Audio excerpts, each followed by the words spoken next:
शास्त्र की रचना दो दृष्टियों से की जाती है। एक तो सामाजिक व्यवस्था और संस्कृति को कायम रखना, जिससे लोग पूर्वजों के पद चिन्हों का अनुकरण कर सकें, तथा दूसरा ये कि वे शाश्वत शांति को प्राप्त कर लें। रामचरितमानस, बाइबल, कुरान इत्यादि में दोनों पक्षों का समावेश है, किंतु भौतिक दृष्टि प्रधान होने के कारण मनुष्य समाजोपयोगी व्यवस्था को ही पकड़ पाता है। आध्यात्मिक सूक्तियों को भी वो सामाजिक व्यवस्था के ही संदर्भ में देखने लगता है। कहता है कि ऐसा तो शास्त्र में लिखा है।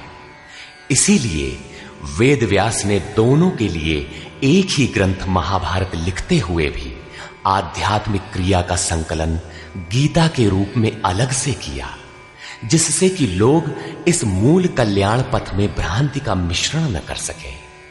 उन्हीं आध्यात्मिक मूल्यों के साथ प्रस्तुत है गीता का दिव्य संदेश।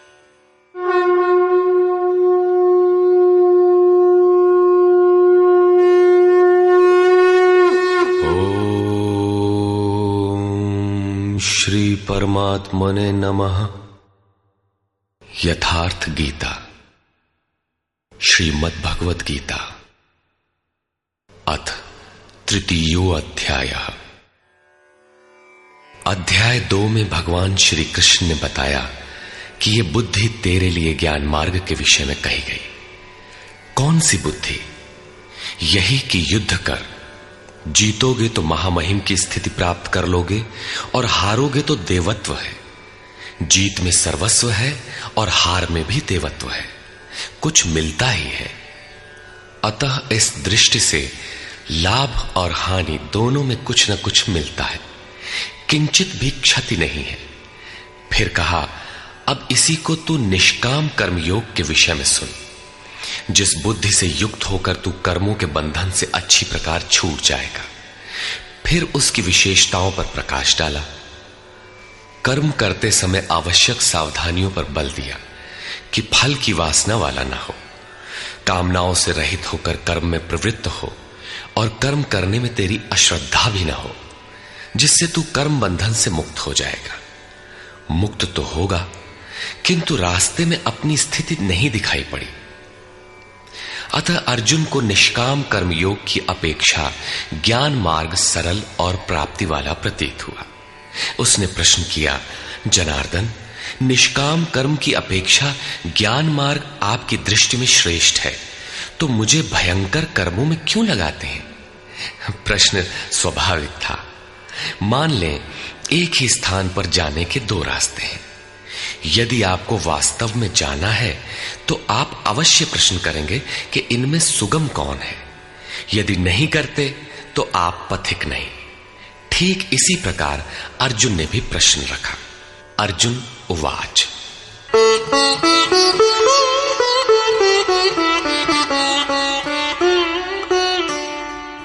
जायसी चेत कर्मणस्ते मता बुद्धिर्जनार्दन तत्किं कर्मणि घोरे मां नियोजयसि केशव। जनों पर दया करने वाले जनार्दन, यदि निष्काम कर्मयोग की अपेक्षा ज्ञान योग आपको श्रेष्ठ मान्य है, तो हे केशव, आप मुझे भयंकर कर्मयोग में क्यों लगाते हैं? निष्काम कर्मयोग में अर्जुन को भयंकरता दिखाई पड़ी, क्योंकि इसमें कर्म करने में ही तेरा अधिकार है, फल में कभी नहीं। कर्म करने में अश्रद्धा भी ना हो और निरंतर समर्पण के साथ योग पर दृष्टि रखते हुए कर्म में लगा रहे। जबकि ज्ञान मार्ग में हारोगे तो देवत्व है, जीतने पर महामहिम स्थिति है। अपनी लाभ हानि स्वयं देखते हुए आगे बढ़ना है। इस प्रकार अर्जुन को निष्काम कर्मयोग की अपेक्षा ज्ञान योग सरल प्रतीत हुआ। इसलिए उसने निवेदन किया,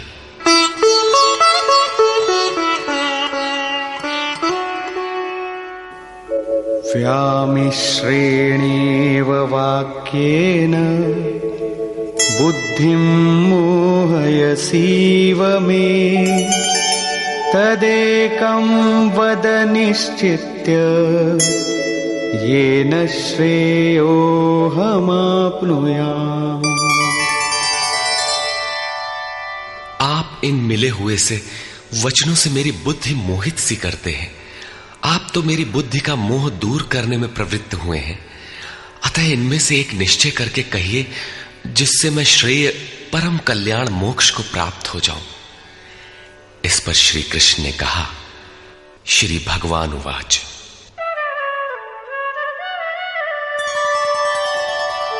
लोकेऽस्मिन् द्विविधा निष्ठा पुरा प्रोक्ता मया नघ। ज्ञानयोगेन सांख्यानां कर्मयोगेन योगिनाम्। निष्पाप अर्जुन, इस संसार में सत्य शोध की दो धाराएं मेरे द्वारा पहले कही गई हैं। पहले का तात्पर्य कभी सत्य युग या त्रेता में नहीं, बल्कि अभी जिसे दूसरे अध्याय में कहे आए हैं। ज्ञानियों के लिए ज्ञान मार्ग और योगियों के लिए निष्काम कर्म योग बताया गया है। दोनों ही मार्गों के अनुसार कर्म तो करना ही पड़ेगा, कर्म अनिवार्य है। न कर्मणामनारम्भात् नैष्कर्म्यं पुरुषोऽश्नुते न च सन्न्यसनादेव सिद्धिं समधिगच्छति। अर्जुन, मनुष्य न तो कर्मों को न आरंभ करने से निष्कर्मता की अंतिम स्थिति को प्राप्त होता है और न आरंभ की हुई क्रिया को त्यागने मात्र से भगवत प्राप्ति रूपी परम सिद्धि को ही प्राप्त होता है। अब तुझे ज्ञान मार्ग अच्छा लगे या निष्काम कर्म मार्ग, दोनों में कर्म तो करना ही पड़ेगा। प्रायः इस स्थल पर लोग भगवत पथ में संक्षिप्त मार्ग और बचाव ढूंढने लगते हैं। कर्म आरंभ ही न करें, हो गए निष्कर्मी। कहीं ऐसी भ्रांति न रह जाए, इसलिए श्री कृष्ण बल देते हैं कि कर्मों को न आरंभ करने से कोई निष्कर्म भाव को नहीं प्राप्त होता। शुभाशुभ कर्मों का जहां अंत है, परम निष्कर्मता की उस स्थिति को कर्म करके ही पाया जा सकता है। इसी प्रकार बहुत से लोग कहते हैं, हम तो ज्ञान मार्गी हैं, ज्ञान मार्ग में कर्म है ही नहीं। ऐसा मानकर कर्मों को त्यागने वाले ज्ञानी नहीं होते। आरंभ की हुई क्रिया को त्यागने मात्र से कोई भगवत साक्षात्कार रूपी परम सिद्धि को प्राप्त नहीं होता है, क्योंकि नहि कश्चित् क्षणमपि जातु तिष्ठत्य कर्मकृत् कार्यते ह्यवशः कर्म सर्वः प्रकृतिजैर्गुणैः। कोई भी पुरुष किसी काल में क्षण मात्र भी कर्म किए बिना नहीं रहता, क्योंकि सभी पुरुष प्रकृति से उत्पन्न हुए गुणों द्वारा विवश होकर कर्म करते हैं। प्रकृति और प्रकृति से उत्पन्न गुण जब तक जीवित हैं, तब तक कोई भी पुरुष कर्म किए बिना रह ही नहीं सकता। अध्याय 4 के 33वें और 37वें श्लोक में श्री कृष्ण कहते हैं कि यावन मात्र कर्म ज्ञान में समाप्त हो जाते हैं। ज्ञान रूपी अग्नि संपूर्ण कर्मों को भस्म कर देता है। यहां वे कहते हैं कि कर्म किए बिना कोई रहता ही नहीं। अंततः वे महापुरुष कहते क्या हैं? उनका आशय है कि यज्ञ करते करते तीनों गुणों से अतीत हो जाने पर मन के विलय और साक्षात्कार के साथ यज्ञ का परिणाम निकल जाने पर कर्म शेष हो जाते हैं। उस निर्धारित क्रिया की पूर्णता से पहले कर्म मिटते नहीं, प्रकृति पिंड नहीं छोड़ती।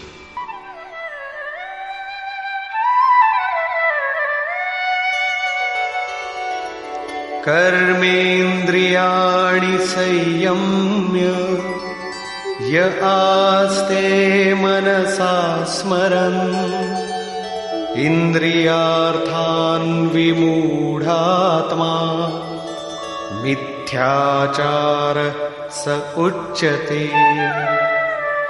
इतने पर भी विशेष रूप से मूढ़ लोग जो कर्मेंद्रियों को हठ से रोककर इंद्रियों के भोगों का मन से स्मरण करते रहते हैं, वे मिथ्याचारी हैं, पाखंडी हैं, न कि ज्ञानी।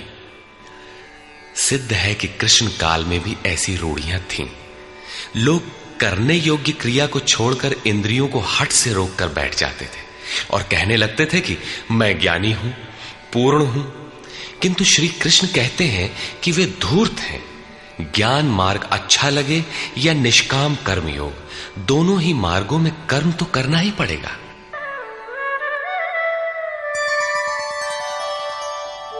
यस्त्विन्द्रियाणि मनसा नियम्यारभतेऽर्जुन कर्मेन्द्रियैः कर्मयोगम् असक्तः स विशिष्यते। अर्जुन, जो पुरुष मन से इंद्रियों को वश में करके जब मन में भी वासनाओं का स्फुरण न हो सर्वथा अनासक्त हुआ कर्मेंद्रियों से कर्मयोग का आचरण करता है, वो श्रेष्ठ है। ठीक है, समझ में आया कि कर्म का आचरण करें, किंतु ये प्रश्न खड़ा होता है कि कौन सा कर्म करें। इस पर कहते हैं, नियतं कुरु कर्म त्वं कर्मजायो ह्यकर्मणः शरीरयात्रापि च ते न प्रसिद्धेद कर्मणः। अर्जुन, तू निर्धारित किए हुए कर्म को कर, अर्थात कर्म तो बहुत से हैं, उनमें से कोई एक चुना हुआ है, उसी नियत कर्म को कर। कर्म न करने की अपेक्षा कर्म करना ही श्रेष्ठ है। इसलिए कि करते रहोगे, थोड़ी भी दूरी तय कर लोगे तो जैसा पीछे बता आए हैं, महान जन्म मरण के भय से उद्धार करने वाला है, इसलिए श्रेष्ठ है। कर्म न करने से तेरी शरीर यात्रा भी सिद्ध नहीं होगी। शरीर यात्रा का अर्थ लोग कहते हैं शरीर निर्वाह। कैसा शरीर निर्वाह? क्या आप शरीर हैं?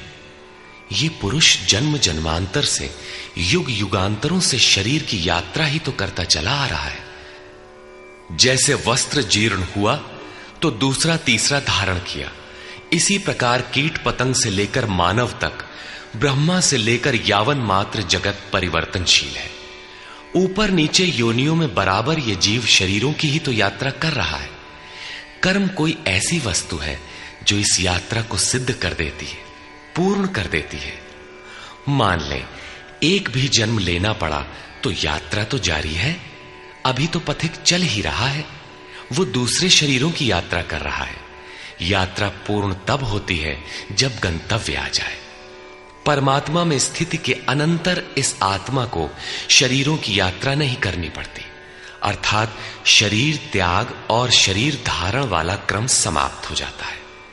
अतः कर्म कोई ऐसी वस्तु है कि इस पुरुष को पुनः शरीरों की यात्रा नहीं करनी पड़ती। मोक्ष से शुभात।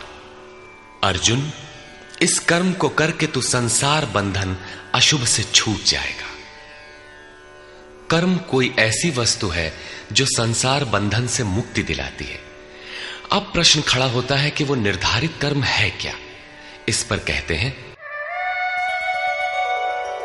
यज्ञार्थात् कर्मणोऽन्यत्र लोकोऽयं कर्म बन्धनः तदर्थं कर्म कौन्तेय मुक्तसंग समाचर। अर्जुन, यज्ञ की प्रक्रिया ही कर्म है। वो हरकत कर्म है जिससे यज्ञ पूर्ण हो। सिद्ध है कि कर्म एक निर्धारित प्रक्रिया है।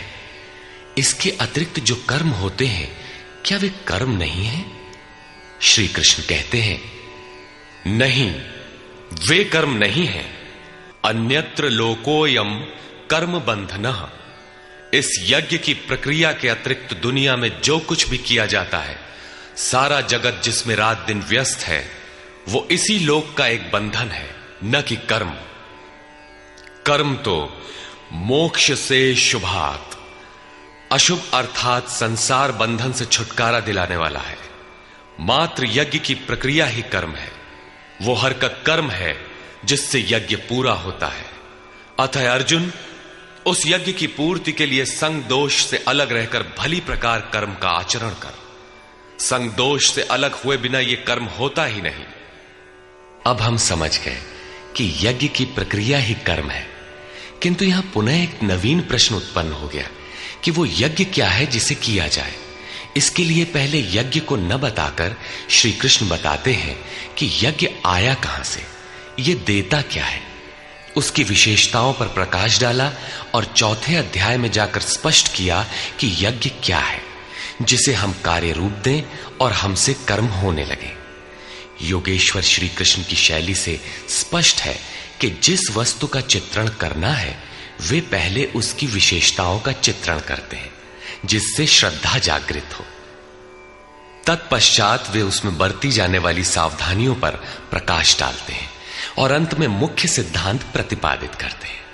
स्मरण रहे कि यहां पर श्री कृष्ण ने कर्म के दूसरे अंग पर प्रकाश डाला कि कर्म एक निर्धारित क्रिया है। जो कुछ किया जाता है वो कर्म नहीं है।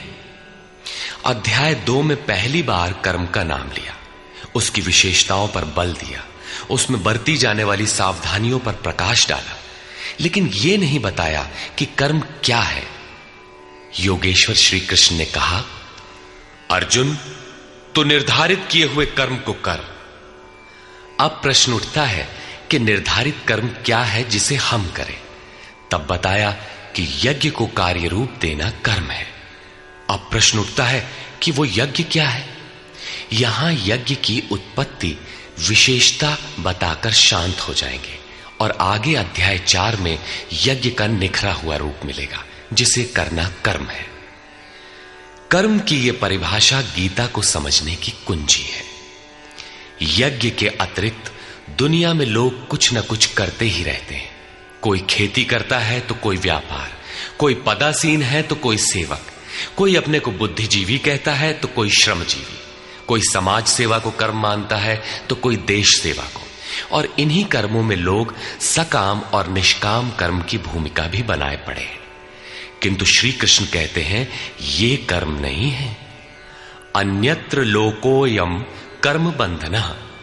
यज्ञ की प्रक्रिया के सिवाय जो कुछ भी किया जाता है वो इसी लोक का बंधनकारी कर्म है, न कि मोक्षद कर्म। वस्तुतः यज्ञ की प्रक्रिया ही कर्म है। अब यज्ञ न बताकर पहले यह बताते हैं कि यज्ञ आया कहां से।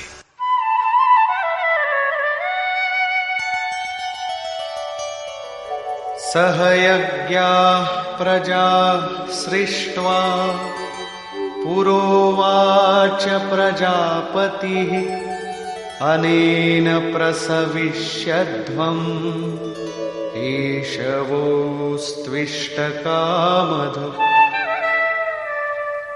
प्रजापति ब्रह्मा ने कल्प के आदि में यज्ञ सहित प्रजा को रचकर कहा कि इस यज्ञ द्वारा वृद्धि को प्राप्त हो।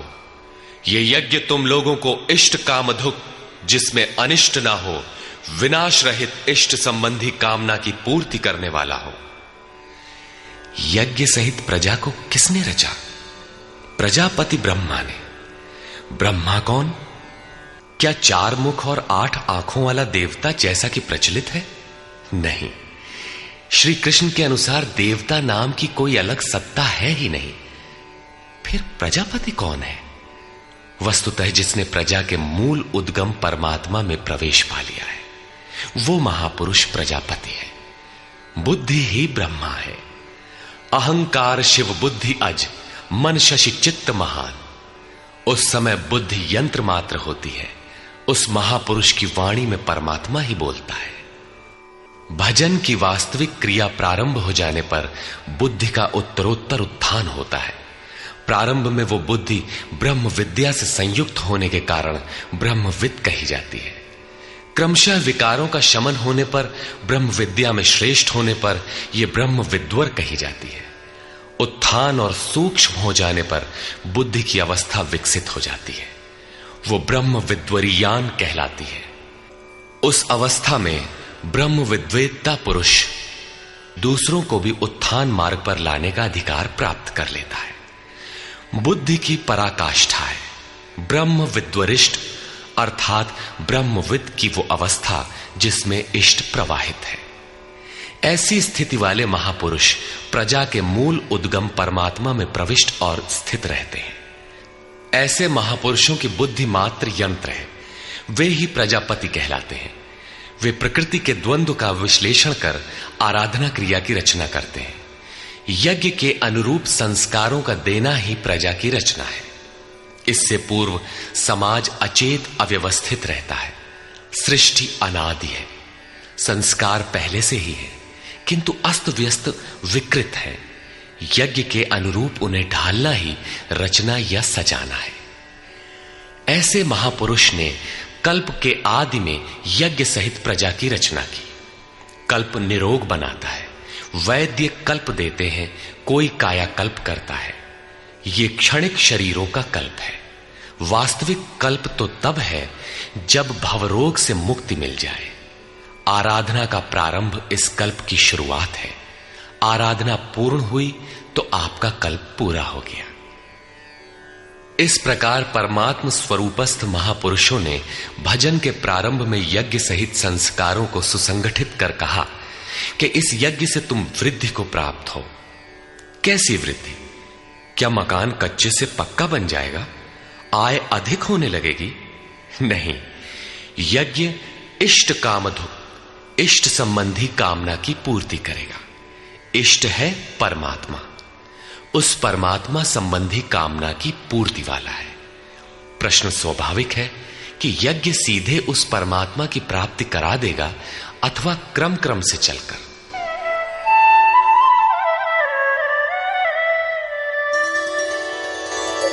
देवान् भावयतानेन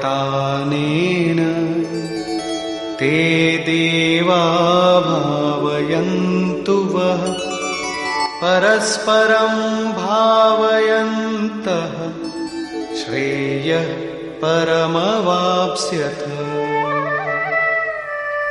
इस यज्ञ द्वारा देवताओं की उन्नति करो, अर्थात दैवी संपत्ति की वृद्धि करो। वे देवता लोग तुम लोगों की उन्नति करेंगे। इस प्रकार आपस में वृद्धि करते हुए परम श्रेय, जिसके बाद कुछ भी पाना शेष न रहे, ऐसे परम कल्याण को प्राप्त हो जाओ। ज्यों ज्यों हम यज्ञ में प्रवेश करेंगे, आगे यज्ञ का अर्थ होगा आराधना की विधि। त्यों त्यों हृदय देश में दैवी संपत्ति अर्जित होती चली जाएगी। परम देव एकमात्र परमात्मा है। उस परम देव में प्रवेश दिला देने वाली जो संपद है, अंतःकरण की जो सजातीय प्रवृत्ति है, उसी को दैवी संपत्ति कहते हैं। वो परम देव को संभव करती है, इसलिए दैवी संपत्ति कही जाती है, न कि बाहरी देवता जैसा लोग कल्पना कर लेते हैं। योगेश्वर श्री कृष्ण के शब्दों में उनका कोई अस्तित्व नहीं है। आगे कहते हैं,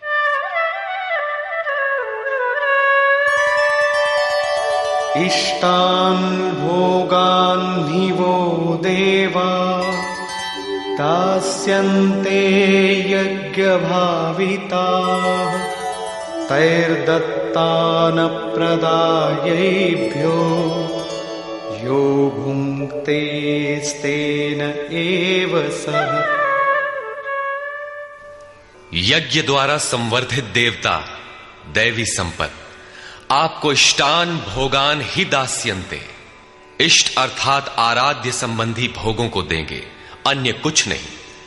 तैहि दत्तान, वे ही एकमात्र देने वाले हैं।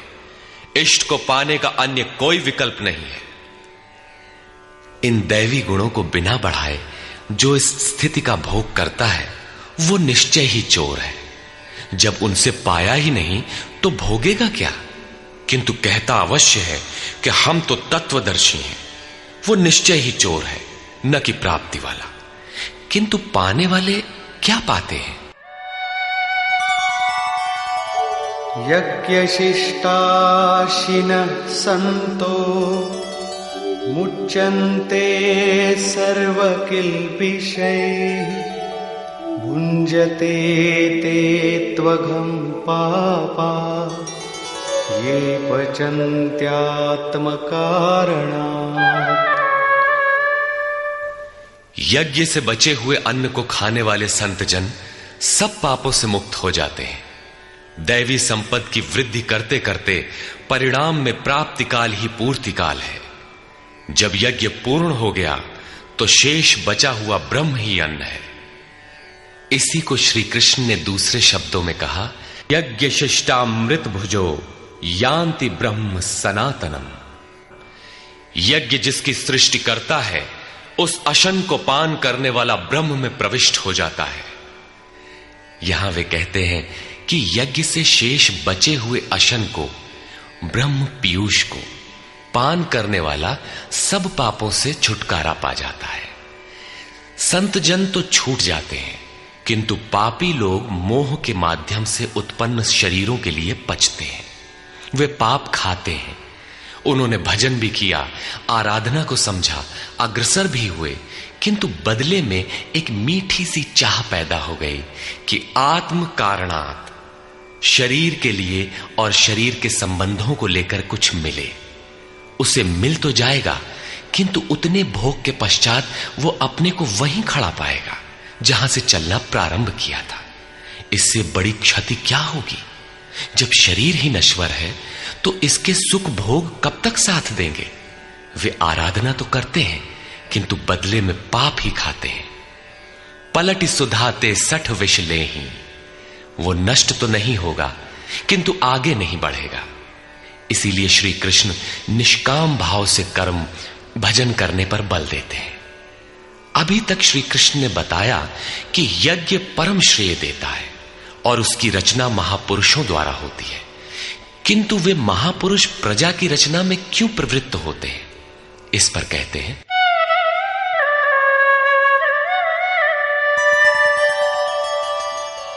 अन्नाद्भवन्ति भूतानि पर्जन्यादन्न संभवः यज्ञाद्भवति पर्जन्यो यज्ञः कर्म समुद्भवः। कर्म ब्रह्मोद्भवं विद्धि ब्रह्माक्षर समुद्भवम् तस्मात् सर्वगतं ब्रह्म नित्यं यज्ञे प्रतिष्ठितम्। संपूर्ण प्राणी अन्न से उत्पन्न होते हैं। अन्नम ब्रह्म व्यजानात्, अन्न परमात्मा ही है। उस ब्रह्म पीयूष को ही उद्देश्य बनाकर प्राणी यज्ञ की ओर अग्रसर होता है। अन्न की उत्पत्ति वृष्टि से होती है, बादलों से होने वाली वर्षा नहीं, अपितु कृपा वृष्टि। पूर्व संचित यज्ञ कर्म ही कृपा के रूप में बरस पड़ता है। आज की आराधना कल कृपा के रूप में मिलेगी। इसीलिए वृष्टि यज्ञ से होती है। स्वाहा बोलने और तिल जौ जलाने से ही वृष्टि होती तो विश्व की अधिकांश मरुभूमि ऊसर क्यों रहती, उर्वर बन जाती। यहां कृपा वृष्टि यज्ञ की देन है। ये यज्ञ कर्मों से ही उत्पन्न होने वाला है। कर्म से यज्ञ पूर्ण होता है। उस कर्म को वेद से उत्पन्न हुआ जान। वेद ब्रह्म स्थित महापुरुष की वाणी है। जो तत्व विदित नहीं है उसकी प्रत्यक्ष अनुभूति का नाम वेद है, न कि कुछ श्लोक संग्रह। वेद अविनाशी परमात्मा से उत्पन्न हुआ जान। कहा तो महात्माओं ने, किंतु वे परमात्मा के साथ तद्रूप हो चुके हैं। उनके माध्यम से अविनाशी परमात्मा ही बोलता है। इसलिए वेद अपौरुषेय कहे जाते हैं। महापुरुष वेद कहां से पा गए? तो वेद अविनाशी परमात्मा से उत्पन्न हुआ। वे महापुरुष उससे तद्रूप हैं। वे मात्र यंत्र हैं, इसलिए उनके द्वारा वही बोलता है, क्योंकि यज्ञ के द्वारा ही मन के निरोध काल में वो विदित होता है। इससे सर्वव्यापी परम अक्षर परमात्मा सर्वदा यज्ञ में ही प्रतिष्ठित है। यज्ञ ही उसे पाने का एकमात्र उपाय है। इसी पर बल देते हैं, एवं प्रवर्तितं चक्रं नानुवर्तयति हयः अघायुरिन्द्रियारामो मोघं पार्थ सजीवति। हे पार्थ, जो पुरुष इसी लोक में मनुष्य शरीर प्राप्त कर इस प्रकार चलाए हुए साधन चक्र के अनुसार नहीं बरतता, अर्थात दैवी संपत्ति का उत्कर्ष, देवताओं की वृद्धि और परस्पर वृद्धि के द्वारा अक्षय धाम को प्राप्त करना, इस क्रम के अनुसार जो नहीं बरतता, इंद्रियों का आराम चाहने वाला वो पापायु पुरुष व्यर्थ ही जीता है। बंधुओं, योगेश्वर श्री कृष्ण ने अध्याय 2 में कर्म का नाम लिया और इस अध्याय में बताया कि नियत कर्म का आचरण कर। यज्ञ की प्रक्रिया ही कर्म है। इसके सिवाय जो कुछ किया जाता है वो इसी लोक का बंधन है। इसीलिए संग दोष से अलग रहकर उस यज्ञ की पूर्ति के लिए कर्म का आचरण कर। उन्होंने यज्ञ की विशेषताओं पर प्रकाश डाला और बताया कि यज्ञ की उत्पत्ति ब्रह्मा से है।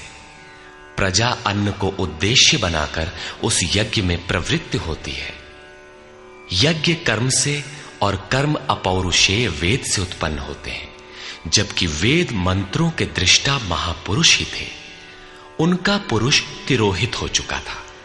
प्राप्ति के साथ अविनाशी परमात्मा ही शेष बचा था। इसलिए वेद परमात्मा से उत्पन्न है। सर्वव्यापी परमात्मा यज्ञ में सर्वदा प्रतिष्ठित है। इस साधन चक्र के अनुसार जो नहीं बरतता, वो पापायु पुरुष इंद्रियों का सुख चाहने वाला है, व्यर्थ ही जीता है। अर्थात यज्ञ ऐसी विधि विशेष है जिसमें इंद्रियों का आराम नहीं है, अपितु अक्षय सुख है। इंद्रियों के संयम के साथ इसमें लगने का विधान है। इंद्रियों का आराम चाहने वाले पापायु हैं। अभी तक श्री कृष्ण ने नहीं बताया है कि यज्ञ है क्या, परंतु क्या यज्ञ करते ही रहेंगे या इसका कभी अंत भी होगा? इस पर योगेश्वर कहते हैं, यस्त्वात्मरतिरेव स्यात् आत्मतृप्तश्च मानवः आत्मन्येव च सन्तुष्टः तस्य कार्यं न विद्यते। परंतु जो मनुष्य आत्मा में ही रत, आत्मतृप्त और आत्मा में ही संतुष्ट है, उसके लिए कोई कर्तव्य नहीं रह जाता। यही तो लक्ष्य था। जब अव्यक्त सनातन अविनाशी आत्म तत्व प्राप्त हो गया तो आगे ढूंढे किसे? ऐसे पुरुष के लिए न कर्म की आवश्यकता है न किसी आराधना की। आत्मा और परमात्मा एक दूसरे के पर्याय हैं। इसी का पुनः चित्रण करते हैं।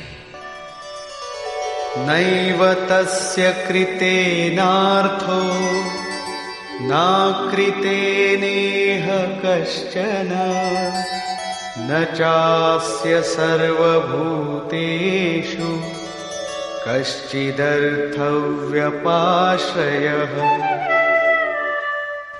इस संसार में उस पुरुष का किए जाने से कोई लाभ नहीं है और न छोड़ देने से कोई हानि है। जबकि पहले आवश्यक था, उसका संपूर्ण प्राणियों में कोई स्वार्थ संबंध नहीं रह जाता। आत्मा ही तो शाश्वत, सनातन, अव्यक्त, अपरिवर्तनशील और अक्षय है। जब उसी को पा लिया, उसी से संतुष्ट, उसी से तृप्त, उसी में ओतप्रोत और स्थित है, आगे कोई सत्ता ही नहीं तो किसको खोजें? मिलेगा क्या? उस पुरुष के लिए कर्म छोड़ देने से कोई हानि भी नहीं है, क्योंकि विकार जिस पर अंकित होते हैं वो चित्त ही न रहा। उसका संपूर्ण भूतों में, बाह्य जगत और आंतरिक संकल्पों की परत में लेश मात्र भी अर्थ नहीं रहता। सबसे बड़ा अर्थ तो था परमात्मा। जब वही उपलब्ध है तो दूसरों से उसका क्या प्रयोजन होगा? तस्मादसक्तः सततं कार्यं कर्म समाचर असक्तो ह्याचरन् कर्म परमाप्नोति पुरुषः। इस स्थिति को प्राप्त करने के लिए तू अनासक्त हुआ। निरंतर कार्यम कर्म, जो करने योग्य कर्म है उस कर्म को अच्छी प्रकार कर, क्योंकि अनासक्त पुरुष कर्म के आचरण से परमात्मा को प्राप्त होता है। नियत कर्म कार्यम कर्म एक ही है। कर्म की प्रेरणा देते हुए वे कहते हैं,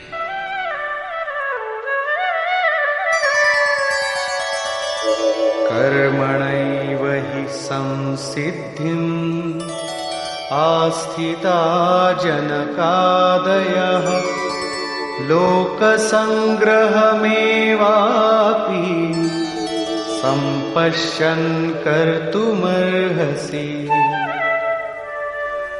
जनक माने राजा जनक नहीं, जनक जन्मदाता को कहते हैं। योग ही जनक है, आपके स्वरूप को जन्म देता है, प्रकट करता है।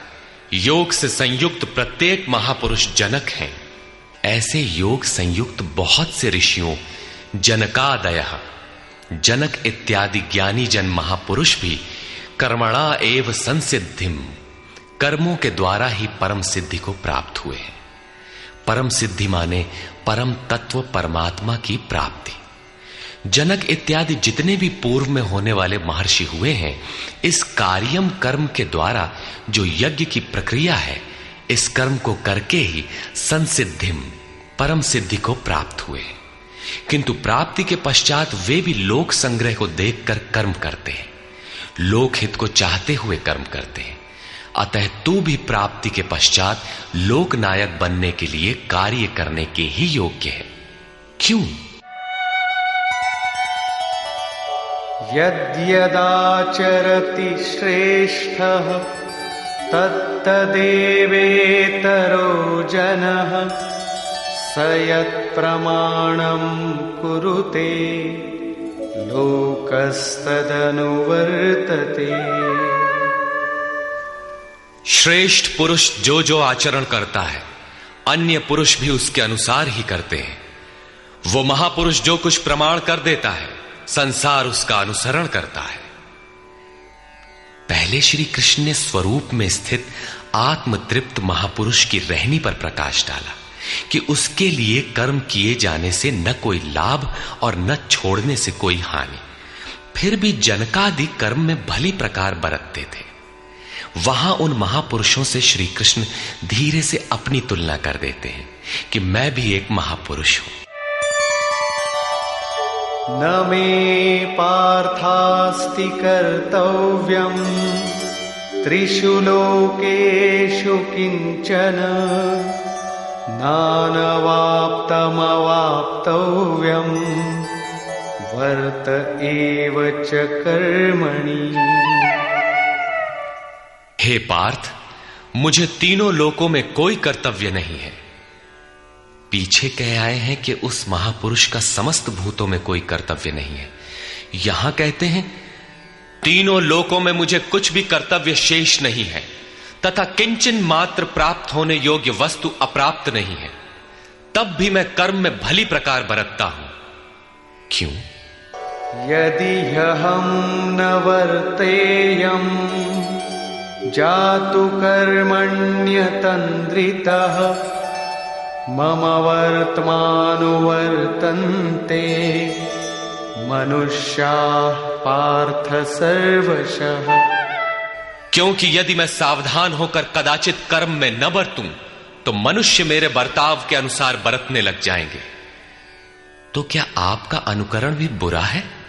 श्री कृष्ण कहते हैं हां। उत्सीदेयुरिमे लोका न कुर्यां कर्म चेदहम् संकरस्य च कर्ता स्याम् उपहन्यामिमाः प्रजाः।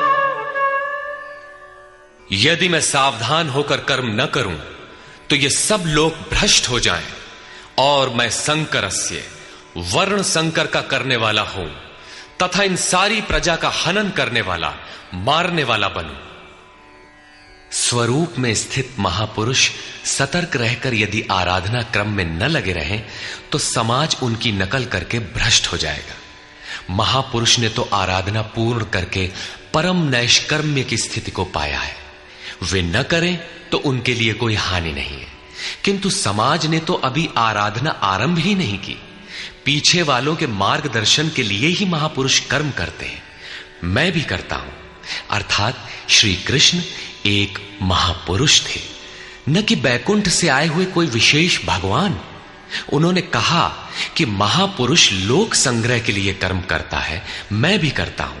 यदि न करूं तो लोगों का पतन हो जाए, सभी कर्म छोड़ बैठेंगे।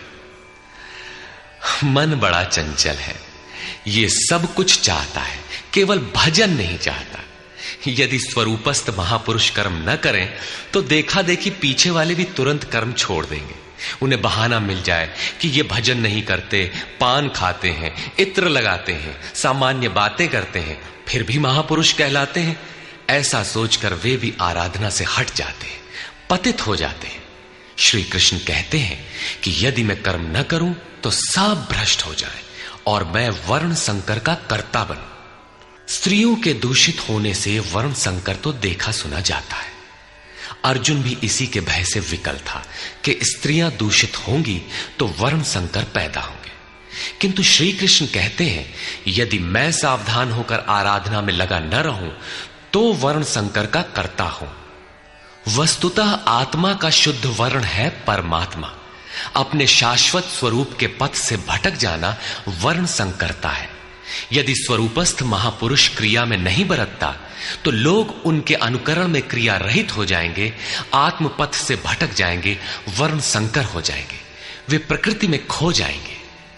स्त्रियों का सतीत्व एवं नस्ल की शुद्धता एक सामाजिक व्यवस्था है, अधिकारों का प्रश्न है, समाज के लिए उसकी उपयोगिता भी है। किंतु माता पिता की भूलों का संतान की साधना पर कोई प्रभाव नहीं पड़ता। आपन करनी पार उतरनी। हनुमान, व्यास, वशिष्ठ, नारद, शुकदेव, कबीर, ईसा इत्यादि अच्छे महापुरुष हुए, जबकि सामाजिक कुलीनता से इनका संपर्क नहीं है। आत्मा अपने पूर्व जन्म के गुण धर्म लेकर आता है। श्री कृष्ण कहते हैं मनः षष्ठानीन्द्रियाणि प्रकृतिस्थानी कर्षति। मन सहित इंद्रियों से जो कार्य इस जन्म में होता है उनके संस्कार लेकर जीवात्मा पुराने शरीर को त्याग कर नवीन शरीर में प्रवेश कर जाता है। इसमें जन्मदाताओं का क्या लगा? उनके विकास में कोई अंतर नहीं आया। अतः स्त्रियों के दूषित होने से वर्ण संकर नहीं होता। स्त्रियों के दूषित होने और वर्ण संकर से कोई संबंध नहीं है। शुद्ध स्वरूप की ओर अग्रसर न होकर प्रकृति में बिखर जाना ही वर्ण संकर है। यदि महापुरुष सावधान होकर क्रिया, नियत कर्म में बरतते हुए लोगों से क्रिया न कराएं तो वो उस सारी प्रजा का हनन करने वाला, मारने वाला बने। साधना क्रम में चलकर उस मूल अविनाशी की प्राप्ति ही जीवन है और प्रकृति में बिखरे रहना, भटक जाना मृत्यु है। किंतु वो महापुरुष इस सारी प्रजा को यदि क्रिया पथ पर नहीं चलाता, उस सारी प्रजा को बिखराव से रोककर सतपथ पर नहीं चलाता, तो वो सारी प्रजा का हनन करने वाला हत्यारा है, हिंसक है, और क्रमशः चलते हुए जो चला लेता है वो शुद्ध अहिंसा है। गीता के अनुसार शरीर का निधन, नश्वर कलेवरों का निधन मात्र परिवर्तन है, हिंसा नहीं।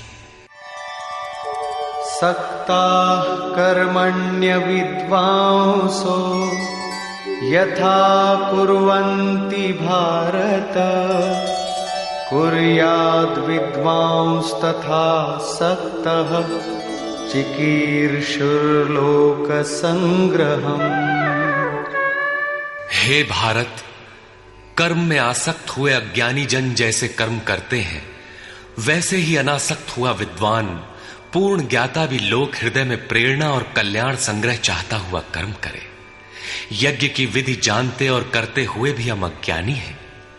ज्ञान का अर्थ है प्रत्यक्ष जानकारी। जब तक लेश मात्र भी हम अलग हैं, आराध्य अलग है, तब तक अज्ञान विद्यमान है। जब तक अज्ञान है तब तक कर्म में आसक्ति रहती है। अज्ञानी जितनी आसक्ति से आराधना करता है उसी प्रकार अनासक्त। जिसे कर्मों से प्रयोजन नहीं है तो आसक्ति क्यों होगी? ऐसा पूर्ण ज्ञाता महापुरुष भी लोकहित के लिए कर्म करे, दैवी संपद का उत्कर्ष करे, जिससे समाज उस पर चल सके। न बुद्धिभेदं जनयेद अज्ञानां कर्मसंगिनां जोषयेत् सर्वकर्माणि विद्वान् युक्तः समाचरन्। ज्ञानी पुरुषों को चाहिए कि कर्मों में आसक्ति वाले अज्ञानियों की बुद्धि में भ्रम न पैदा करें, अर्थात स्वरूपस्थ महापुरुष ध्यान दें कि उनके किसी आचरण से पीछे वालों के मन में कर्म के प्रति अश्रद्धा न उत्पन्न हो जाए। परमात्म तत्व से संयुक्त महापुरुष को भी चाहिए कि स्वयं भली प्रकार नियत कर्म करता हुआ उनसे करावे। यही कारण था कि पूज्य महाराज जी वृद्धावस्था में भी रात के 2 बजे ही उठकर बैठ जाएं, खांसने लगे। 3 बजे बोलने लगे, उठो मिट्टी के पुतलो। सब उठकर चिंतन में लग जाएं तो स्वयं थोड़ा लेट जाएं। कुछ देर बाद फिर उठकर बैठ जाएं, कहें, तुम लोग सोचते हो कि महाराज सो रहे हैं, किंतु मैं सोता नहीं, श्वास में लगा हूं। वृद्धावस्था का शरीर है, बैठने में कष्ट होता है, इसी से मैं पड़ा रहता हूं। लेकिन तुम्हें तो स्थिर और सीधे बैठकर चिंतन में लगना है। जब तक तैल धारा के सदृश श्वास की डोरी न लग जाए, क्रम न टूटे, अन्य संकल्प बीच में व्यवधान उत्पन्न न कर सकें, तब तक सतत लगे रहना साधक का धर्म है। मेरी श्वास तो बांस की तरह स्थिर खड़ी है। यही कारण है कि अनुयायियों से कराने के लिए वो महापुरुष भली प्रकार कर्म में बरतता है। जिस गुण को सिखावे उसे करके दिखावे। इस प्रकार स्वरूपस्थ महापुरुष को भी चाहिए कि स्वयं कर्म करता हुआ साधकों को भी आराधना में लगाए रहे। साधक भी श्रद्धापूर्वक आराधना में लगे, किंतु चाहे ज्ञान योगी हो अथवा समर्पण भाव वाला निष्काम कर्म योगी हो, साधक में साधना का अहंकार नहीं आना चाहिए। कर्म किसके द्वारा होते हैं, उसके होने में कौन कारण है, इस पर श्री कृष्ण प्रकाश डालते हैं।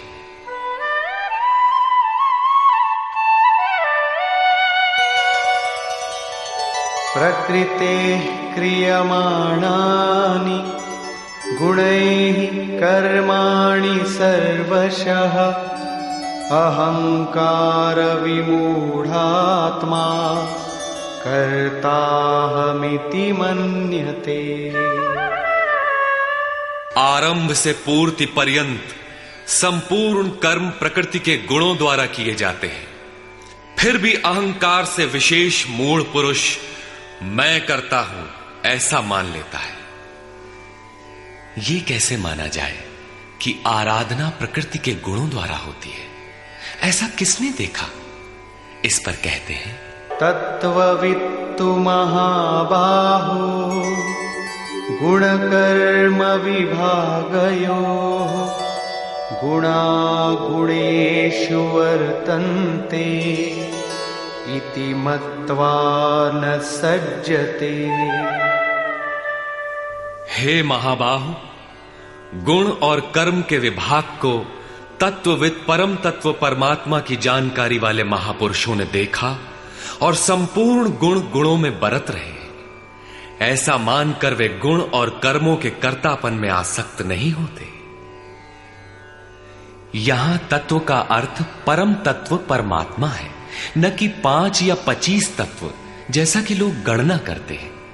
योगेश्वर श्री कृष्ण के शब्दों में तत्व एकमात्र परमात्मा है, अन्य कोई तत्व है ही नहीं। गुणों को पार करके परम तत्व परमात्मा में स्थित महापुरुष गुण के अनुसार कर्मों का विभाजन देख पाते हैं। तामसी गुण रहेगा तो उसका कार्य होगा आलस्य, निद्रा, प्रमाद, कर्म में प्रवृत्त न होने का स्वभाव। राजसी गुण रहेंगे तो आराधना में पीछे न हटने का स्वभाव, शौर्य, स्वामी भाव से कर्म होगा। और सात्विक गुण कार्यरत होने पर ध्यान, समाधि, अनुभवी उपलब्धि, धारावाहिक चिंतन, सरलता स्वभाव में होगी। गुण परिवर्तनशील है। प्रत्यक्षदर्शी ज्ञानी ही देख पाता है कि गुणों के अनुरूप कर्मों का उत्कर्ष अपकर्ष होता है। गुण अपना कार्य करा लेते हैं, अर्थात गुण गुणों में बरतते हैं। ऐसा समझकर वो प्रत्यक्ष दृष्टा कर्म में आसक्त नहीं होता। किंतु जिसने गुणों का पार नहीं पाया, जो अभी रास्ते में है, उन्हें तो कर्म में आसक्त रहना है। इसलिए प्रकृतेर्गुण सम्मूढ़ाः सज्जन्ते गुण कर्मसु तान् कृत्स्नविदो मंदान् कृत्स्नविन्न विचालयेत्। प्रकृति के गुणों से मोहित हुए पुरुष गुण और कर्मों में क्रमशः निर्मल गुणों की ओर उन्नति देखकर उनमें आसक्त होते हैं। उन अच्छी प्रकार न समझने वाले मंदान शिथिल प्रयत्न वालों को अच्छी प्रकार जानने वाला ज्ञानी चलायमान न करे, उन्हें हतोत्साहित न करे, बल्कि प्रोत्साहन दे, क्योंकि कर्म करके ही उन्हें परम नैष्कर्म्य की स्थिति पाना है। अपनी शक्ति और स्थिति का आकलन करके कर्म में प्रवृत्त होने वाले ज्ञान मार्गी साधकों को चाहिए कि कर्म को गुणों की देन माने, अपने को कर्ता मानकर अहंकारी न बन जाए। निर्मल गुणों को प्राप्त होने पर भी उनमें आसक्त न हो, किंतु निष्काम कर्मयोगी को कर्म और गुणों के विश्लेषण में समय देने की कोई आवश्यकता नहीं है। उसे तो बस समर्पण के साथ कर्म करते जाना है। कौन गुण आ जा रहा है, ये देखना इष्ट की जिम्मेदारी हो जाती है। गुणों का परिवर्तन और क्रम क्रम से उत्थान वो इष्ट की ही देन मानता है और कर्म होने को भी उन्हीं की देन मानता है। अतः कर्तापन का अहंकार या गुणों में आसक्ति होने की समस्या उसके लिए नहीं रहती, जबकि अनवरत लगा रहता है। इसी पर और साथ ही युद्ध का स्वरूप बताते हुए श्री कृष्ण कहते हैं, मयि सर्वाणि कर्माणि सन्न्यस्याध्यात्मचेतसा निराशीर्निर्ममो भूत्वा युध्यस्व विगतज्वरः। इसलिए अर्जुन, तू अध्यात्म चेतसा अंतरात्मा में चित्त का निरोध करके ध्यानस्थ होकर संपूर्ण कर्मों का मुझ में अर्पण करके आशा रहित, ममता रहित और संताप रहित होकर युद्ध कर। जब चित्त ध्यान में स्थित है, लेश मात्र भी कहीं आशा नहीं, कर्म में ममत्व नहीं है, असफलता का संताप नहीं है, तो वो पुरुष कौन सा युद्ध करेगा? जब सब ओर से चित्त सिमटकर हृदय देश में निरुद्ध होता जा रहा है, तो वो लड़ेगा किस लिए, किससे और वहां है कौन? वास्तव में जब आप ध्यान में प्रवेश करेंगे, तभी युद्ध का सही स्वरूप खड़ा होता है। तो काम क्रोध, राग द्वेष, आशा तृष्णा इत्यादि विकारों का समूह, विजातीय प्रवृत्तियां जो कुरु कहलाती हैं, संसार में प्रवृत्ति देती ही रहती है, बाधा के रूप में भयंकर आक्रमण करती है। बस इनका पार पाना ही युद्ध है। इनको मिटाते हुए अंतरात्मा में सिमटते जाना, ध्यानस्थ होते जाना ही यथार्थ युद्ध है। इसी पर पुनः बल देते हैं, ये मे मतमिदं नित्यम् अनुतिष्ठन्ति मानवाः श्रद्धावन्तो न सूयन्तो मुच्यन्ते तेऽपि कर्मभिः। अर्जुन, जो कोई मनुष्य दोष दृष्टि से रहित होकर श्रद्धा भाव समर्पण से संयुक्त हुआ, सदा मेरे इस मत के अनुसार बरतते हैं कि युद्ध कर, वे पुरुष भी संपूर्ण कर्मों से छूट जाते हैं। योगेश्वर का यह आश्वासन किसी हिंदू, मुसलमान या ईसाई के लिए नहीं, अपितु मानव मात्र के लिए है। उनका मत है कि युद्ध कर। इससे ऐसा प्रतीत होता है कि ये उपदेश युद्ध वालों के लिए था। अर्जुन के समक्ष तो सौभाग्य से विश्व युद्ध की संरचना थी। आपके सामने तो कोई युद्ध नहीं है। आप गीता के पीछे क्यों पड़े हैं? क्योंकि कर्मों से छूटने का उपाय तो युद्ध करने वालों के लिए है, किंतु ऐसा कुछ नहीं है। वस्तुतः ये अंतर्देश की लड़ाई है। क्षेत्र और क्षेत्रज्ञ का, विद्या और अविद्या का, धर्म क्षेत्र और कुरुक्षेत्र का संघर्ष है। आप ज्यों-ज्यों ध्यान में चित्त का निरोध करेंगे, विजातीय प्रवृत्ति बाधा के रूप में प्रत्यक्ष होती है, भयंकर आक्रमण करती है। उसका शमन करते हुए चित्त का निरोध करते जाना ही युद्ध है।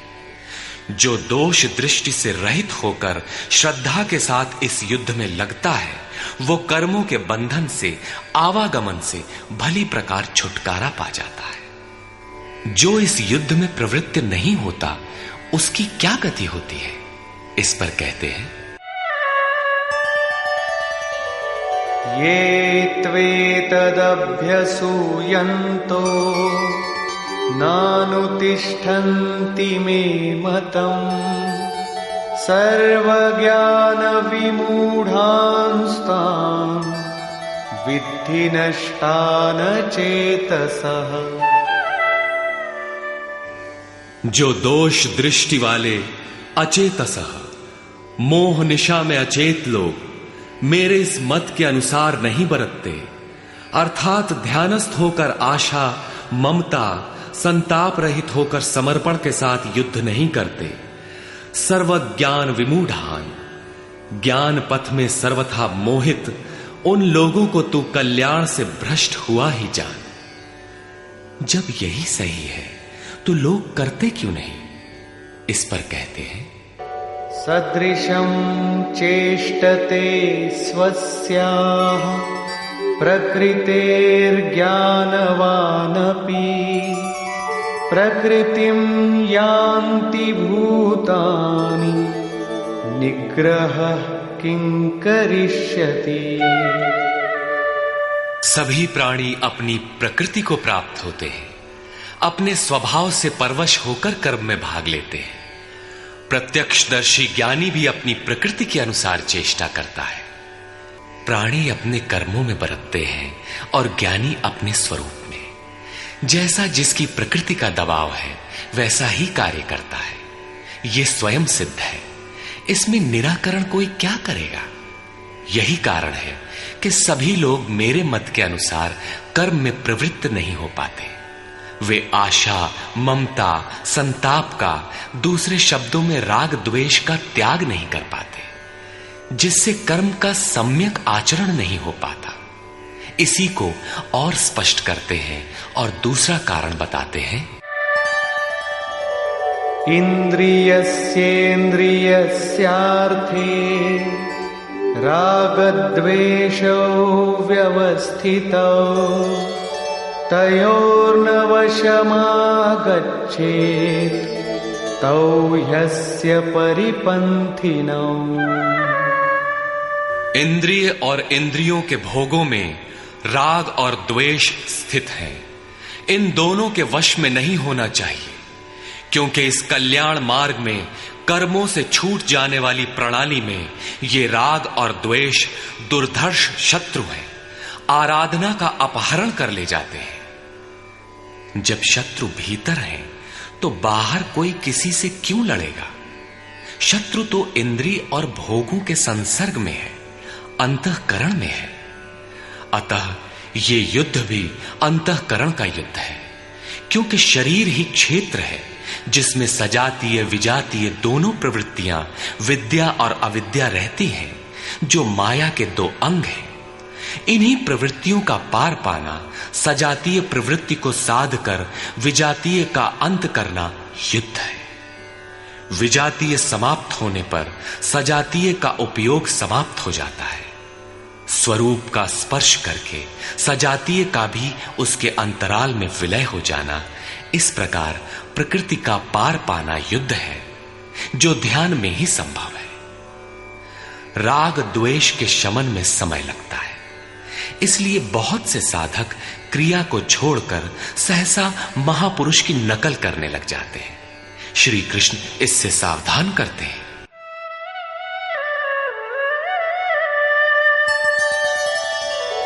श्रेयान् स्वधर्मो विगुणः परधर्मात् स्वनुष्ठिता स्वधर्मे निधनं श्रेयः परधर्मो भयावह। अच्छी प्रकार आचरण किए हुए दूसरे के धर्म से गुण रहित भी अपना धर्म अधिक उत्तम है। स्वभाव से उत्पन्न कर्म में प्रवृत्त होने की क्षमता स्वधर्म है। अतः स्वधर्माचरण में मरना भी परम कल्याणकारक है।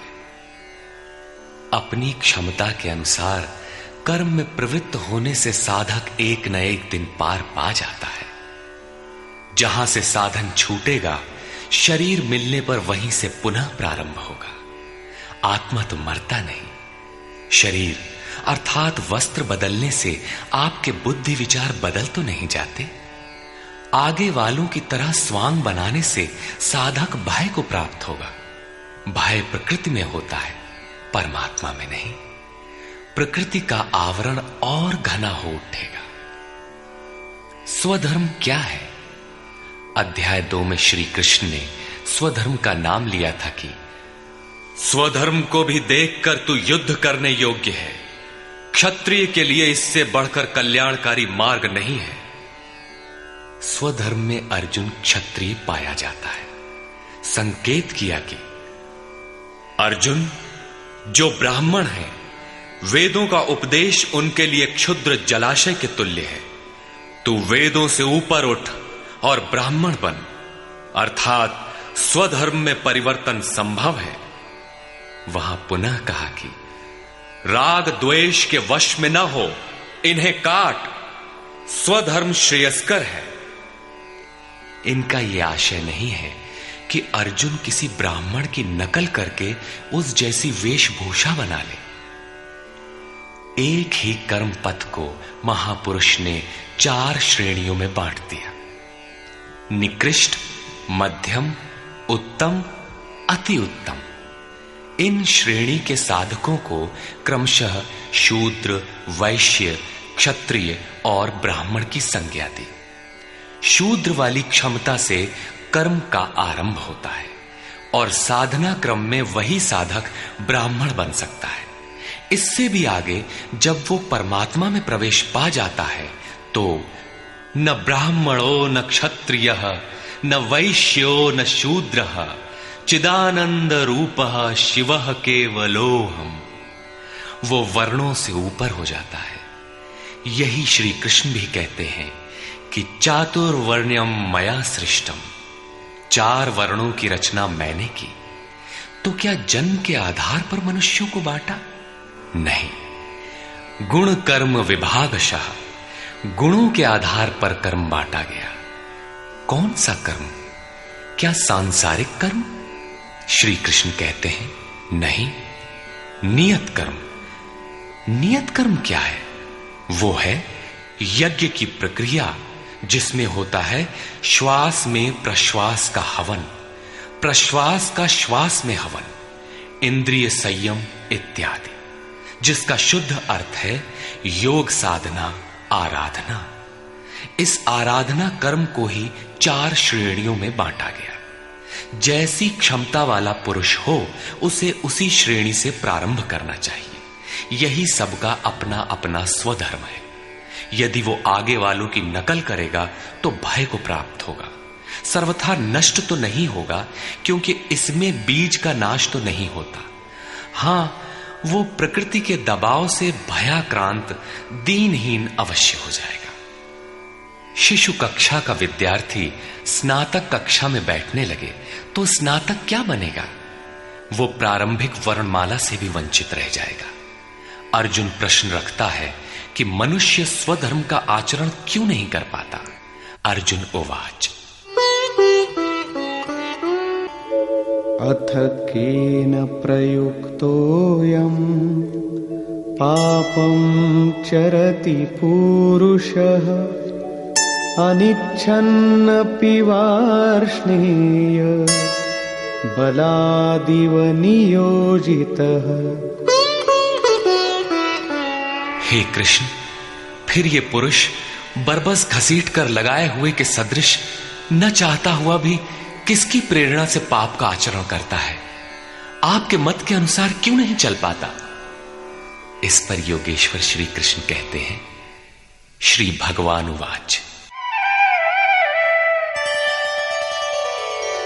काम एष क्रोध एष रजो गुण समुद्भवः महाशनो महापाप्मा विद्येनमिह वैरिणम्। अर्जुन, रजोगुण से उत्पन्न ये काम और ये क्रोध अग्नि के समान भोग भोगने से कभी न तृप्त होने वाले बड़े पापी हैं। काम क्रोध राग द्वेष के ही पूरक है। अभी मैंने जिसकी चर्चा की थी, इस विषय में तू इनको ही शत्रु जान। अब इनका प्रभाव बताते हैं।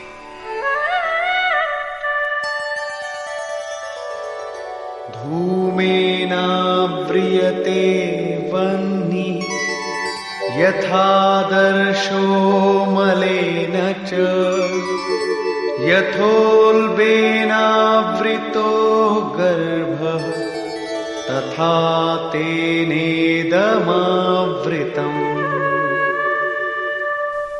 जैसे धुएं से अग्नि और मल से दर्पण ढक जाता है, जैसे जेर से गर्भ ढका हुआ है, ठीक वैसे ही काम क्रोधादि विकारों से यह ज्ञान ढका हुआ है।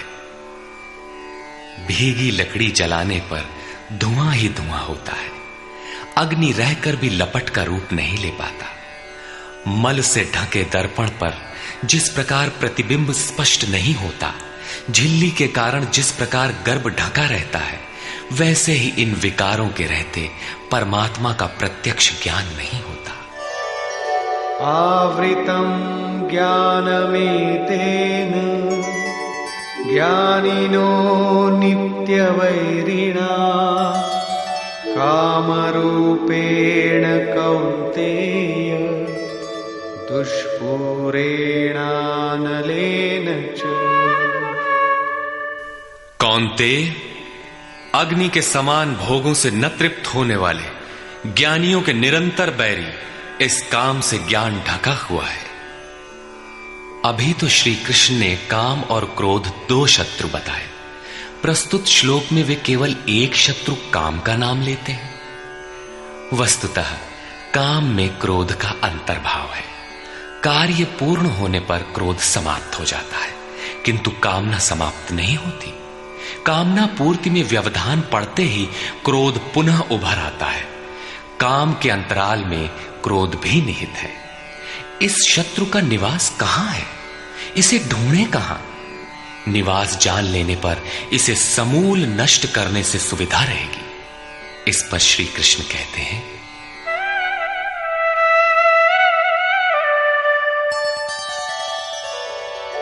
इंद्रियाणि मनो बुद्धि अस्याधिष्ठानमुच्यते एतैर्विमोहयत्येष ज्ञानमावृत्य देहिनम्। इंद्रियां, मन और बुद्धि इसके वास स्थान कहे जाते हैं। ये काम इन मन, बुद्धि और इंद्रियों के द्वारा ही ज्ञान को आच्छादित करके जीवात्मा को मोह में डालता है। तस्मात् त्वमिन्द्रियाण्यादौ नियम्य भरतर्षभ पाप्मानं प्रजह्येनं ज्ञान विज्ञाननाशनम्। इसलिए अर्जुन, तू पहले इंद्रियों को नियम्य संयत कर, क्योंकि शत्रु तो इनके अंतराल में छिपा है।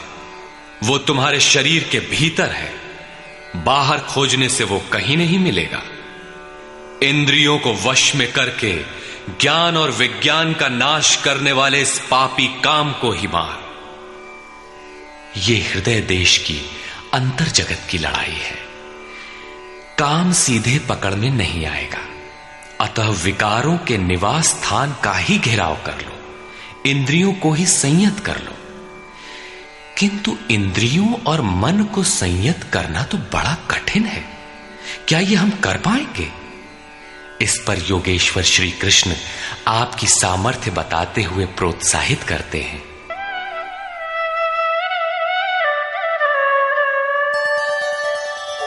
इंद्रियाणि पराण्याहुः इंद्रियेभ्यः परं मनः मनसस्तु परा बुद्धिः यो बुद्धेः परतस्तु सः। अर्जुन, इस शरीर से तू इंद्रियों को परे अर्थात सूक्ष्म और बलवान जान। इंद्रियों से परे मन है, ये उनसे भी बलवान है। मन से परे बुद्धि है, और जो बुद्धि से भी अत्यंत परे है वो तुम्हारा आत्मा है, वही हो तुम। इसलिए इंद्रियों, मन और बुद्धि का निरोध करने में तुम सक्षम हो। एवं बुद्धेः परं बुद्ध्वा संस्तभ्यात्मानमात्मना जहि शत्रुं महाबाहो कामरूपं दुरासदम्। इस प्रकार बुद्धि से परे अर्थात सूक्ष्म और बलवान अपने आत्मा को जानकर, आत्म बल को समझकर, बुद्धि के द्वारा अपने मन को वश में करके अर्जुन इस काम रूपी दुर्जय शत्रु को मार। काम एक दुर्जय शत्रु है। इंद्रियों के द्वारा ये आत्मा को मोहित करता है, तो अपनी शक्ति समझकर, आत्मा को बलवान समझकर काम रूपी शत्रु को मारना है। कहने की आवश्यकता नहीं है कि ये शत्रु आंतरिक है और युद्ध भी अंतर्देश का ही है। निष्कर्ष, बहुधा गीता प्रेमी व्याख्याताओं ने इस अध्याय को कर्मयोग का नाम दिया है, किंतु यह संगत नहीं है। दूसरे अध्याय में योगेश्वर ने कर्म का नाम लिया। उन्होंने कर्म के महत्व का प्रतिपादन कर उसमें कर्म जिज्ञासा जागृत की, और इस अध्याय में उन्होंने कर्म को परिभाषित किया कि यज्ञ की प्रक्रिया ही कर्म है। सिद्ध है कि यज्ञ कोई निर्धारित दिशा है। इसके अतिरिक्त जो कुछ भी किया जाता है वह इसी लोक का बंधन है। श्री कृष्ण जिसे कहेंगे वह कर्म मोक्ष्यसे अशुभात्, संसार बंधन से छुटकारा दिलाने वाला कर्म है। श्री कृष्ण ने यज्ञ की उत्पत्ति बताई, वह देता क्या है, उसकी विशेषताओं का चित्रण किया, यज्ञ करने पर बल दिया। उन्होंने कहा इस यज्ञ की प्रक्रिया ही कर्म है। जो नहीं करते वे पापायु, आराम चाहने वाले व्यर्थ जीते हैं। पूर्व में होने वाले महर्षियों ने भी इसे करके ही परम नैष्कर्म्य सिद्धि को पाया। वे आत्मतृप्त हैं, उनके लिए कर्म की आवश्यकता नहीं है। फिर भी पीछे वालों के मार्गदर्शन के लिए वे भी कर्म में भली प्रकार लगे रहते थे। उन महापुरुषों से श्री कृष्ण ने अपनी तुलना की कि मेरा भी अब कर्म करने से कोई प्रयोजन नहीं है, किंतु मैं भी पीछे वालों के हित के लिए ही कर्म में बरतता हूं। श्री कृष्ण ने स्पष्ट अपना परिचय दिया कि वे एक योगी थे। उन्होंने कर्म में प्रवृत्त साधकों को चलायमान न करने को कहा, क्योंकि कर्म करके ही उन साधकों को स्थिति प्राप्त करनी है। यदि नहीं करेंगे तो नष्ट हो जाएंगे। इस कर्म के लिए ध्यानस्थ होकर युद्ध करना है। आंखें बंद हैं, इंद्रियों से सिमटकर चित्त का निरोध हो चला तो युद्ध कैसा। उस समय काम, क्रोध, राग, द्वेष बाधक होते हैं। इन विजातीय प्रवृत्तियों का पार पाना ही युद्ध है। आसुरी संपद कुरुक्षेत्र विजातीय प्रवृत्ति को शनह शनह छांटते हुए ध्यानस्थ होते जाना ही युद्ध है। वस्तुतः ध्यान में ही युद्ध है। यही इस अध्याय का सारांश है, जिसमें न कर्म बताया न यज्ञ। यदि यज्ञ समझ में आ जाए तो कर्म समझ में आए। अभी तो कर्म समझाया ही नहीं गया। इस अध्याय में केवल स्थित प्रज्ञ महापुरुष के प्रशिक्षणात्मक पहलू पर बल दिया गया। यह तो गुरुजनों के लिए निर्देश है। वे न भी करें तो उन्हें कोई क्षति नहीं, और न ऐसा करने में उनका अपना कोई लाभ ही है। किंतु जिन साधकों को परम गति अभीष्ट है, उनके लिए विशेष कुछ कहा ही नहीं। तो यह कर्मयोग कैसे है? कर्म का स्वरूप भी स्पष्ट नहीं है जिसे किया जाए, क्योंकि यज्ञ की प्रक्रिया ही कर्म है। अभी तक उन्होंने इतना ही बताया, यज्ञ तो बताया नहीं। कर्म का स्वरूप स्पष्ट कहां हुआ? हां, युद्ध का यथार्थ चित्रण गीता में यहीं पाया जाता है। संपूर्ण गीता पर दृष्टिपात करें तो अध्याय 2 में कहा कि शरीर नाशवान है, अतः युद्ध कर। गीता में युद्ध का यही ठोस कारण बताया गया। आगे ज्ञान योग के संदर्भ में क्षत्रिय के लिए युद्ध ही कल्याण का एकमात्र साधन बताया गया, और कहा कि यह बुद्धि तेरे लिए ज्ञान योग के विषय में कही गई। कौन सी बुद्धि? यही कि हार जीत दोनों दृष्टियों में लाभ ही है, ऐसा समझकर युद्ध कर। फिर अध्याय 4 में कहा कि योग में स्थित रहकर हृदय में स्थित अपने संशय को ज्ञान रूपी तलवार द्वारा काट। वह तलवार योग में है। अध्याय 5 से 10 तक युद्ध की चर्चा तक नहीं है। 11वें अध्याय में केवल इतना कहा कि ये शत्रु मेरे द्वारा पहले से ही मारे गए हैं। तू निमित्त मात्र होकर खड़ा भर हो जा, यश को प्राप्त कर। ये तुम्हारे बिना भी मारे हुए हैं, प्रेरक करा लेगा। तू इन मुर्दों को ही मार। अध्याय 15 में संसार सुविरूढ़ मूल वाला पीपल वृक्ष जैसा कहा गया, जिसे असंगता रूपी शस्त्र द्वारा काटकर उस परम पद को खोजने का निर्देश मिला। आगे के अध्यायों में युद्ध का उल्लेख नहीं है। हां, अध्याय 16 में असुरों का चित्रण अवश्य है, जो नरकगामी है। अध्याय 3 में ही युद्ध का विशद चित्रण है। श्लोक 30 से श्लोक 43 तक युद्ध का स्वरूप, उसकी अनिवार्यता, युद्ध न करने वालों का विनाश, युद्ध में मारे जाने वाले शत्रुओं के नाम, उन्हें मारने के लिए अपनी शक्ति का आह्वान और निश्चय ही उन्हें काट कर फेंकने पर बल दिया। इस अध्याय में शत्रु और शत्रु का आंतरिक स्वरूप स्पष्ट है, जिनके विनाश की प्रेरणा दी गई है। अतः ओम तत्सदिति श्रीमद्भगवद गीता सूपनिषत्सु ब्रह्म विद्यायाम योग शास्त्रे श्री कृष्णार्जुन संवादे शत्रु विनाश प्रेरणा नाम तृतीयो अध्याय। इस प्रकार स्वामी अड़गड़ानंद कृत श्रीमद् भगवद गीता के भाष्य यथार्थ गीता का 3रा अध्याय पूर्ण होता है। हरि ओम तत्सत।